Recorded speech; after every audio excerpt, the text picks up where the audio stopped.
In the post-mortem room, it is not possible to differentiate between the thermal burn mark and the electric burn mark.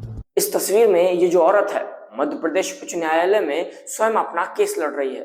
पिछले कुछ दिनों से social media खासकर Instagram पर एक video खूब धड़ल्ले से वायरल हो रहा है, जिसमें यह महिला अपने केस में बहुत बखूबी से अपनी बात रखती नजर आई है।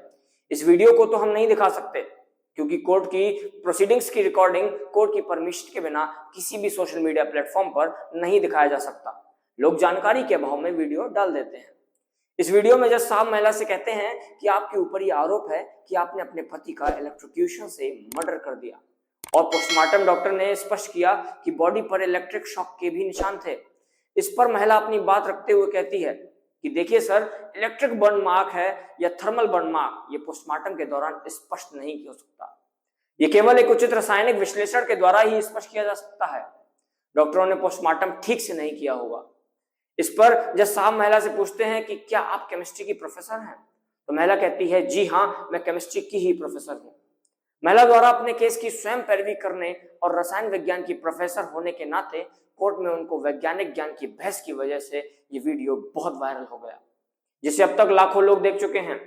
लेकिन आज जब हम इस वीडियो को रिकॉर्ड कर रहे हैं तो आपको बता दें कि इस महिला को आजीवन कारावास की सजा मिल चुकी है। महिला बहुत ज्यादा पढ़ी लिखी है, इसलिए उसने सोचा कि मैं एक परफेक्ट क्राइम कर लूंगी और किसी को कोई सबूत नहीं मिलेगा।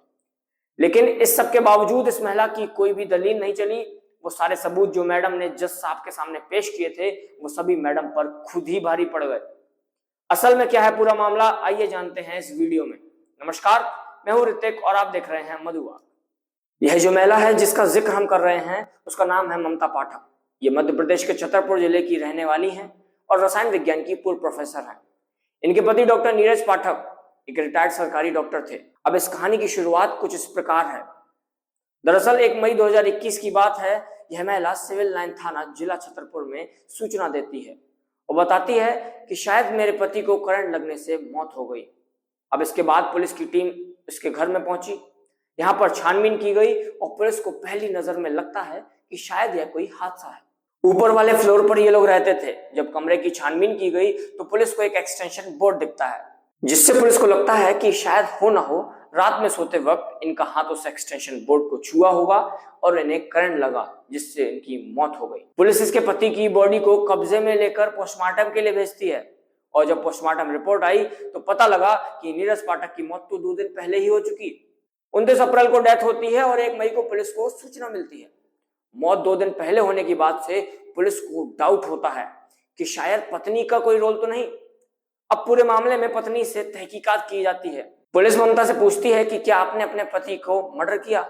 इस पर वो मना करती है। फिर उससे पूछा गया कि क्या आपके पति की किसी से दुश्मनी थी, क्योंकि आपके जो हस्बैंड हैं वो तो 2 दिन पहले ही खत्म हो चुके हैं। इस पर ममता कहती है कि हमारी किसी से कोई दुश्मनी नहीं है और एक कहानी बुनते हुए बताती है कि मैं केमिस्ट्री की टीचर हूं और मेरे पति सरकारी डॉक्टर थे। हाल ही में उन्होंने वीआरएस भी लिया था और अभी वो घर से ही काम कर रहे थे। मेरे पति पिछले 7-8 दिनों से बीमार थे और मेरा बेटा भी बीमार था। मेरे बेटे को डायलिसिस के लिए झांसी ले जाना होता था।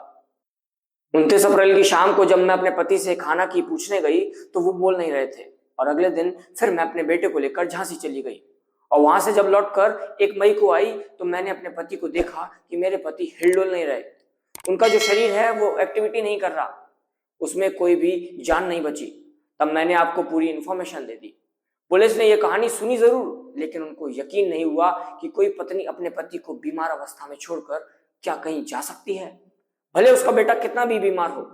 अब ये सारी चीजें पुलिस को रास नहीं आई। इधर पोस्टमार्टम रिपोर्ट आई, उसमें करंट लगने की बात भी आई। अब पहला डाउट पुलिस का साफ तौर पर यही गया कि किसी न किसी तरह यही महिला अपराधी है और इसने कोई ना कोई खेल जरूर रचा है। आगे जांच में पुलिस इनका बैकग्राउंड जानने की कोशिश करती है तो पता चला कि ये दोनों पति पत्नी के बीच करीब 20 साल से विवाद चल रहा था। अब यही पता करना था कि किस बात पे विवाद चल रहा था। पुलिस को इनके पड़ोसी से पता चला कि ममता पाठक को यह शक था कि नीरज पाठक का किसी के साथ अफेयर है। इसी बात को लेकर दोनों के बीच विवाद होता था। नीरज ममता पाठक के साथ बहुत ही गलत बिहेव करते थे और कई बार रात को उठकर कमरे में ममता को अकेला छोड़कर कहीं चले जाते थे।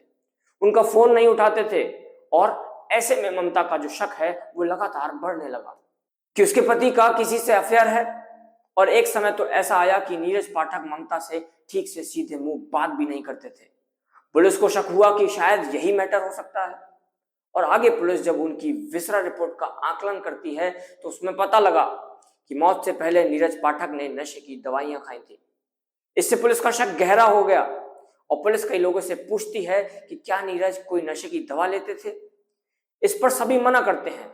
इसी पूछताछ में पुलिस को छंदी लाल नाम के व्यक्ति मिलते हैं और वो बताते हैं कि 29 अप्रैल को लगभग 11:51 पर उनके पास नीरज के कॉल आता है। बताता है कि मेरी पत्नी मुझे प्रताड़ित कर रही है और बाथरूम में बंद कर दिया है। 2-3 दिन से खाना पीना भी नहीं लिया। छंदीलाल के बयान का कुछ अंश हम स्क्रीन पर दिखा रहे हैं। जब पुलिस को यह बात पता लगी तो फिर से ममता से कड़ाई से पूछताछ की गई और कहा गया कि मैडम, हम आपकी ये बात तो मान भी लेते कि आपके पति को करंट लग गया, लेकिन आपके पति की जो विसर रिपोर्ट आई है उससे पता चला है कि आपके पति ने नशीली दवाइयां ली थी। और जब कड़ाई से पूछताछ की गई तो उसने बताया कि मेरे पति जो हैं वो मुझे प्रताड़ित करते थे, लगातार मारते पीटते थे और उनका किसी के साथ अफेयर भी था। इसी सबसे तंग होकर मैंने उन्हें मारने का प्लान किया। 29 अप्रैल को मेरा बेटा अपने दोस्त के यहाँ गया हुआ था तो मैंने उसी दिन मारने का प्लान बना लिया। मैंने अपने पति को रात करीब 9 बजे खाने में नींद की गोलियां मिलाकर दे दी जिससे वो बेहोश हो गए। फिर एक्सटेंशन बोर्ड लगाकर उन्हें करंट लगा दिया जिससे उनकी मौके पर ही मौत हो गई। इसके अगले दिन अपने बेटे को तैयार किया और झांसी चली गई और 1 मई को लौटी। उसके बाद पुलिस को कॉल कर दी। इस सब पूछताछ में पुलिस के सामने ये बात भी आती है कि इस महिला ने कत्ल करने की पहले से ही बखूबी तैयारी कर रखी थी। इसने यह तक पढ़ा था कि अगर किसी शख्स को नींद की दवाइयां दी जाएं और अगर उसकी मौत हो जाए तो पोस्टमार्टम रिपोर्ट में नींद की दवाइयों का जिक्र ना हो, उससे कैसे बचा जाए। इसके लिए उसने कई वीडियोस देखी और कई जगह पढ़ा भी था। तो इससे समझ आया कि अगर मौत से पहले किसी ने नशीली दवाई ली तो मौत के 48 घंटे बाद पोस्टमार्टम में नशीली दवा का जिक्र नहीं होगा। और उसने ऐसा ही किया। पोस्टमार्टम रिपोर्ट में ऐसा कुछ नहीं आया, लेकिन जब विसरा कराया गया तब ये चीजें साफ हो गई और पुलिस को सब कुछ पता लग गया। तो इसके खिलाफ हत्या की एफआईआर दर्ज करी गई, इससे अरेस्ट किया गया और जेल भेज दिया गया। पुलिस ने जांच करने के बाद इसके विरुद्ध आरोप पत्र न्यायालय में भेजा। कोर्ट में ट्रायल चलने के बाद 29 जून 2022 को छतरपुर सेशन कोर्ट ने मेडिकल रिपोर्ट, फॉरेंसिक साक्ष्य और गवाहों के बयान के आधार पर अपने 37 पेज के आदेश में ममता पाठक को अपने पति की हत्या का दोषी माना और अदालत ने उन्हें आजीवन कारावास की सजा सुनाई।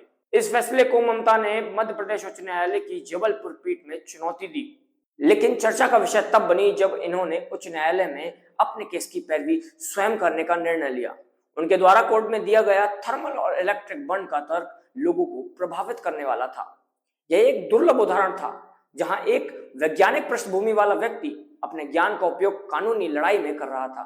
हत्या जैसे गंभीर अपराध का सामना करते हुए भी ममता का शांत और आत्मविश्वासपूर्ण रवैया लोगों के लिए एक प्रेरणा रहा। कोर्ट ने सुनवाई के बाद ममता की आजीवन कारावास की सजा को बरकरार रखा और उनके निचली अदालत के फैसले की चुनौती को रिजेक्ट कर दिया। हाईकोर्ट ने कहा कि साक्ष्य इस ओर इशारा करते हैं कि ममता ने पहले अपने पति को बेहोश किया और फिर बिजली का झटका देकर उनकी हत्या कर दी। इस मामले से हमें यह देखने को मिला कि सोशल मीडिया कैसे कानूनी मामले को चर्चा का विषय बना सकती है। हालांकि कोर्ट ने सोशल मीडिया की बजाय साक्ष्यों पर ध्यान दिया और ममता की आजीवन कारावास की सजा बरकरार रखी। धन्यवाद।